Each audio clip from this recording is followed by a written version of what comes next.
Norris coming back, and there's contact between Perez and Sainz. Well, that was silly, to say the least. I really don't know what the plan was for both of them there. Sergio Perez, so there's a lot to talk about in this race. It was quite an eventful race, actually, at Azerbaijan. We've had some crazy races at this track before. 2018, 2017, 2021, just to name a few of them.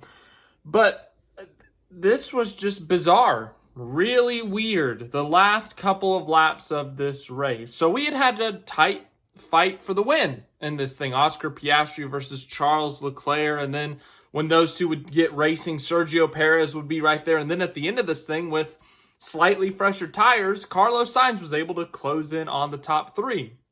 Well, with about 5 to go, Oscar Piastri, like a Fast and Furious movie, decided to hit the NOS, and he decided to run away from the next three guys, and he essentially won. Well, he didn't essentially win. He did win, but at that point, he had locked up the win. That's what I'm trying to say. Well, the next three had to battle really hard for the podium positions. It was looking like a really good day for Ferrari. They were going to get a lot of points, potentially, sneak up, maybe get that constructors lead. I really don't know how the points would have looked if things had held, but it was going to be a really close, tight battle for those last two podium spots. Charles Leclerc playing defense on Perez. Perez playing offense on Leclerc, but defense on Sainz. And you kind of got to just, figure out what you can do. So 2 laps to go. How's this thing going to go?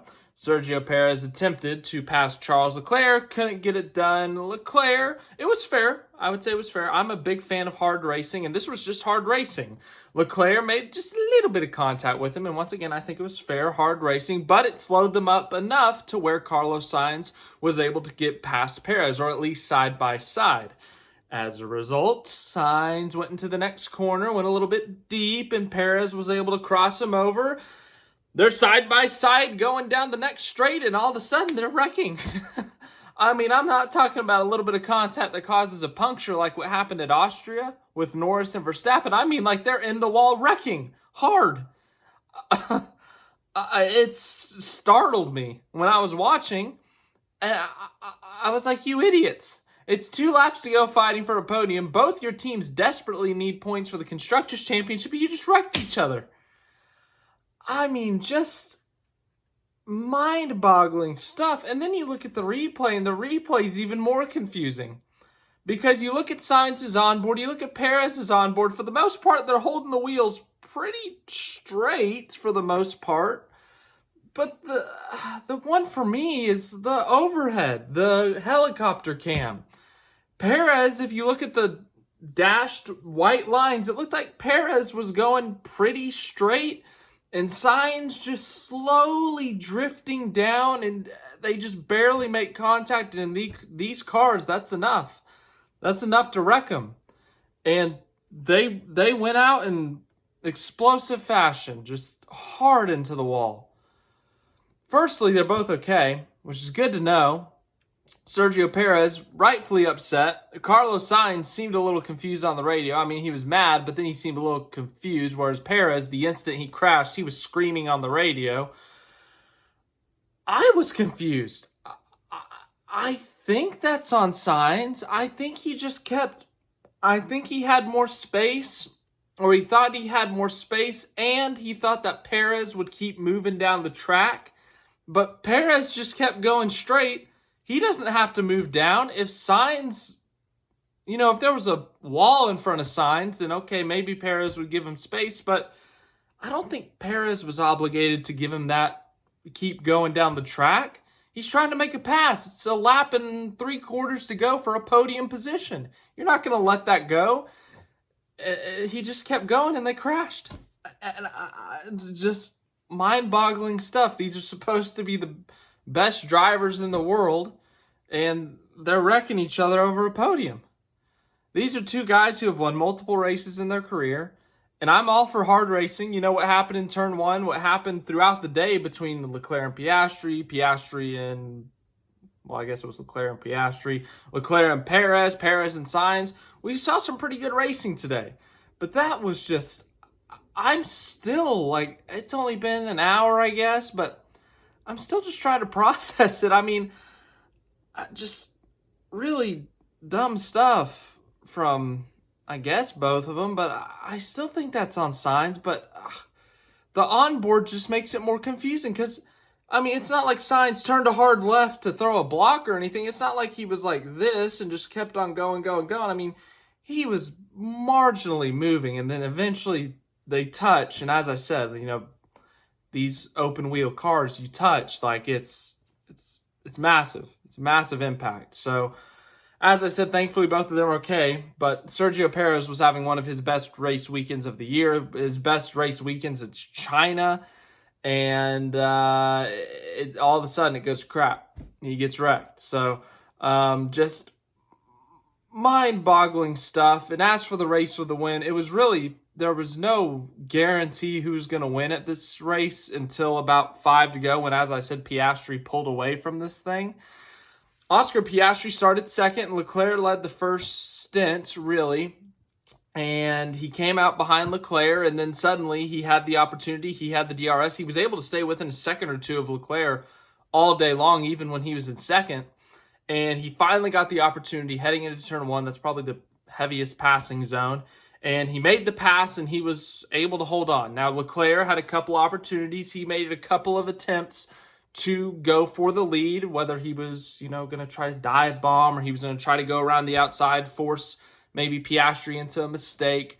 He wasn't quite able to get the lead back, but he was able to force Piastri to play defense, force him to defend a little bit more aggressively.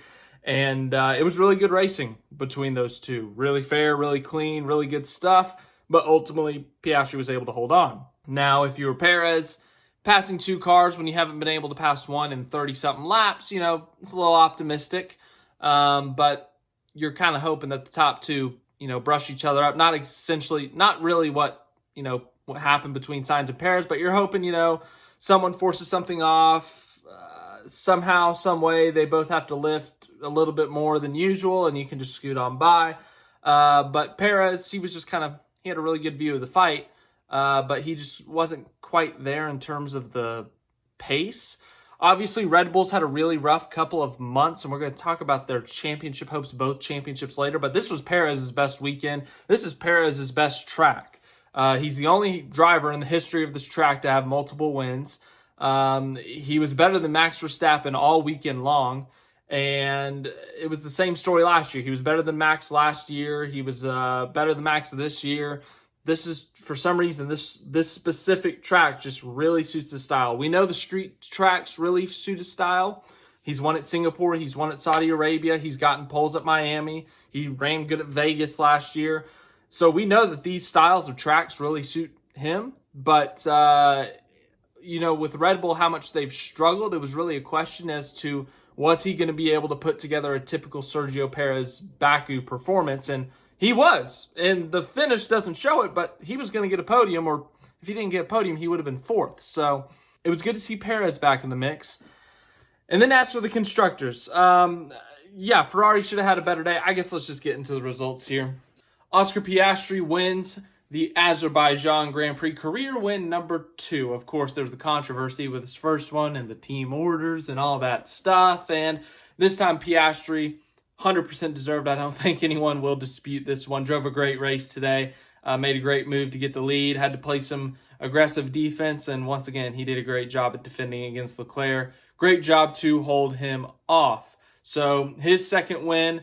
Big help for McLaren in the standings. As we'll look down, you can already see on the order where Lando Norris finished.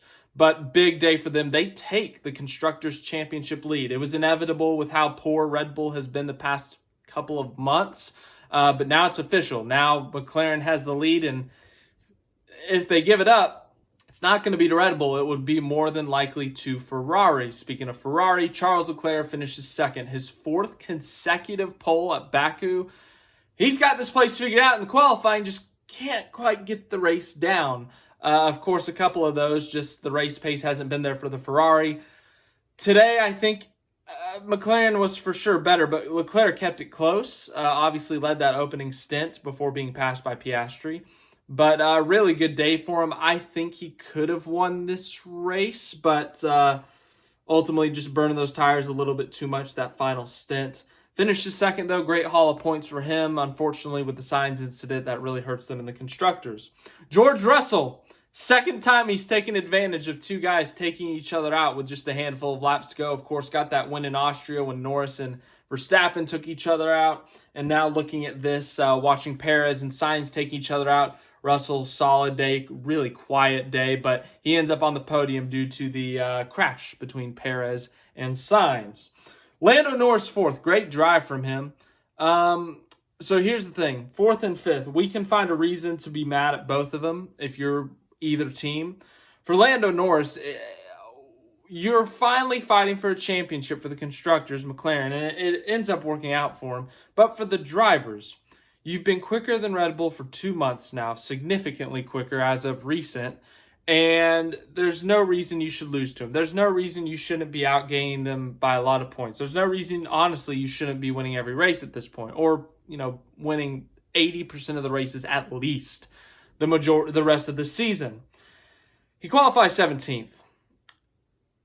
And it was a poorly timed yellow flag, yes. But when you're in the best car and you're the championship threat on your team, there's no reason you should be starting a race 17th unless you're getting a grid penalty, whether it's from, an on-track incident or it's from an engine penalty or a parts penalty. There's no reason you should be starting 17th. They could have gained a lot more points on Verstappen this weekend. They're obviously closing the gap significantly. Only gained 3 points today, though. That's massively disappointing. I know he ended up technically starting 15th because a couple guys started from the pit lane. But 15th to 4th, really impressive, don't get me wrong, but it wasn't a grid penalty for an engine. And only 3 points on Verstappen. And I know that gap is still coming down, but a little bit of a disappointment if you ask me. But the biggest disappointment is Max Verstappen. That was borderline embarrassing, honestly. I could be wrong on this, but Max Verstappen is a 3-time world champion. He's a 3-time defending world champion. Red Bull is the 3-time, or I guess technically 2-time defending constructors champion. They lost in 2021. But, Perez had pace all weekend long. And I know Verstappen at some point in this race said he had problems with the brakes, but, he just looked terrible, not just today, throughout the weekend, significantly outpaced by his teammate who struggled all year long. And even with the suspected issues with the car, just couldn't do anything. He had 20-lap fresher tires than Lando Norris and couldn't pass him. He had 20-lap fresher tires than Alex Albon and couldn't pass him. He had to wait for those two to pit. That's pretty bad. That's really bad. That's, as I said, I think that's embarrassing for Red Bull and Verstappen. Once again, Verstappen, this has never been his best track. He's only got one win here. But that was pretty bad. That was pretty rough. I could be overreacting to this, but that was pretty pathetic. Once again, I don't know how severe these brake issues are. If they were worse than I thought, then okay, maybe it wasn't as embarrassing as I was saying. But 20-lap fresher tires and you can't pass them? I don't know, man. Once again, I could be overreacting, but that was pretty poor. And when you got your championship rival starting 15th and you got a 16-second gap on him at one point in this race, and all he has to do is pit with 11 to go, get fresh tires, and he's able to overcome a 17-second gap on you, yeah, that's not good. We know it's been bad for Red Bull, but that might be a new low. Verstappen looked horrible today. Straight up horrible. Great day for Fernando Alonso to finish 6th. Great day for Alex Albon. Great day for the rookie Colapinto. Double points for Williams, and what a haul of points for Williams. 10 points on the day. That is huge for their constructors fight for whatever position they're fighting for. 7th, 8th, I forget. Great day for them. 9th, Lewis Hamilton had to start from the pit lane. Great for him to come back and go on to score a couple of points for Mercedes. Ollie Behrman, 10th, has scored in both of his starts this season.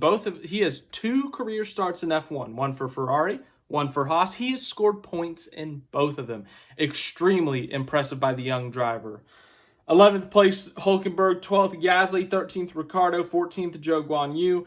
Ocon started from the pit lane. Then there's Bottas, and then there's Perez and Sainz. We already talked about them. Very curious what Perez is going to say after the race and his post-race availability. One thing I will say, F1 needs a good fight, you know? They need a good fight for the highlight reel. They don't need like two guys like tackling each other like in just an ugly fight. But, you know, throw a punch. Someone like shove someone. Someone do something. That Ocon Verstappen thing from 2018, F1 fans freaked out at that. Oh boy, just wait till you see a good NASCAR fight. That is nothing compared to what happens in NASCAR. And F1 fans are going to yell at me for comparing it to NASCAR. But F1 needs a good fight. Maybe it's just me.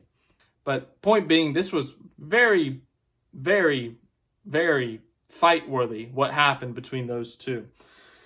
Stroll finished 19th, retired with a handful of laps to go. Yuki Tsunoda got hit on lap 1, had a broken side pod, and had to retire. Had a big old hole in that side pod. But that's the Azerbaijan Grand Prix. As I said, this race every once in a while just gets really freaky, really odd, really just silly moments happen. Ricciardo and Verstappen, Hamilton and Vettel, Hamilton missing turn 1, Verstappen blowing a tire out of the lead. I mean, and then today, Perez and Sainz just killing each other for a podium. So, really bizarre race. Verstappen's championship leads down to 59 points. And then the constructors is now McLaren's. But the constructors fight between McLaren and Ferrari could get interesting if McLaren stinks it up or something. I don't know. But if you want my opinion, I still think McLaren, they got the constructors in the bag. They got the best car. Drivers is still a little bit of a question. I've been pretty confident in Verstappen, but today was so bad that they should have gained and they lost. So, just a bizarre day. NASCAR's at Watkins Glen this weekend. So, or I guess today.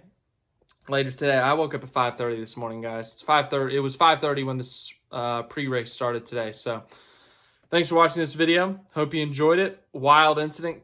Curious to hear what your thoughts are on the race winner, Oscar Piastri, on the incident between Perez and Sainz, and everything else. So thanks for watching. Hope you enjoy. I'll see you guys in the next one for Watkins Glen.